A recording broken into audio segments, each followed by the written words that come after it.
ಒಂದು ಒಳ್ಳೆ ಕೆಲ್ಸಗೋಸ್ಕರ ಅಲ್ವಾ? ಯಾರ್ದಲ್ಲ ತಲೆ ಹೊಡೆದಿದೀವ, ಇಲ್ಲ ಏನಾದ್ರು ರೇಪ್ ಕೇಸು, ಇಲ್ಲ ಅವ್ರಿಗೋಸ್ಕರ ಇವ್ರಿಗೋಸ್ಕರ ಕಿತ್ಕೊಂಡು ತಿನ್ಕೊಂಡು ಆತರ ಕೆಲ್ಸಕ್ಕೋಸ್ಕರ ಓಡಾಡ್ತಾ ಇಲ್ವಲ್ಲ ನಾವು.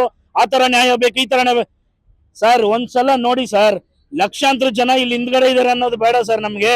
ಒಬ್ಬೊಬ್ರು ಮುಖ ನೋಡಿ, ಅವ್ರು ಬದುಕಬೇಕು, ಅವ್ರ ಸಮುದಾಯ ಒಳ್ಳೇದಾಗ್ಬೇಕು, ಅವ್ರ ಸಮುದಾಯಕ್ಕೋಸ್ಕರ ಹೋರಾಡ್ತಾ ಇದೀವಿ ನಾವು. ಅವ್ರ ಸಮುದಾಯಕ್ಕೋಸ್ಕರ ಹೋರಾಡ್ತಾ ಇದೀವಿ.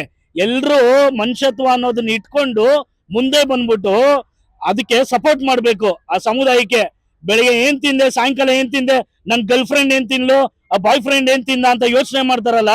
ನಾನು ಹೇಳ್ತಾ ಇರೋದು ಇವಾಗಿನ ಪೀಳಿಗೆಗಳಿಗೆ, ಇಲ್ಲಿ ಬನ್ನಿ ಸರ್, ಅವ್ರು ಏನ್ ತಿಂದ್ರು ಅಂತ ಕೇಳ್ತಾ ಇದ್ರ ಯಾರನ್ನ?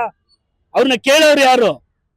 ನಾಚಿಕೆ ಆಗ್ಬೇಕು ಸರ್, ಎಲ್ಲ ಜನಗಳಿಗೆ ನಾಚಿಕೆ ಆಗ್ಬೇಕು. ನನ್ನ ಬೈಕೊಂಡ್ರು ಪರವಾಗಿಲ್ಲ, ಒಳ್ಳೇದಕ್ಕೋಸ್ಕರ ಹೋರಾಟ ಮಾಡ್ತಾ ಇದ್ದೀನಿ, ಒಳ್ಳೇದಕ್ಕೋಸ್ಕರ ಹೋರಾಟ ಮಾಡ್ತಾ ಇದ್ದೀನಿ. ಹೆಮ್ಮೆ ಇದೆ ನಂಗೆ, ಧೈರ್ಯ ಇದೆ.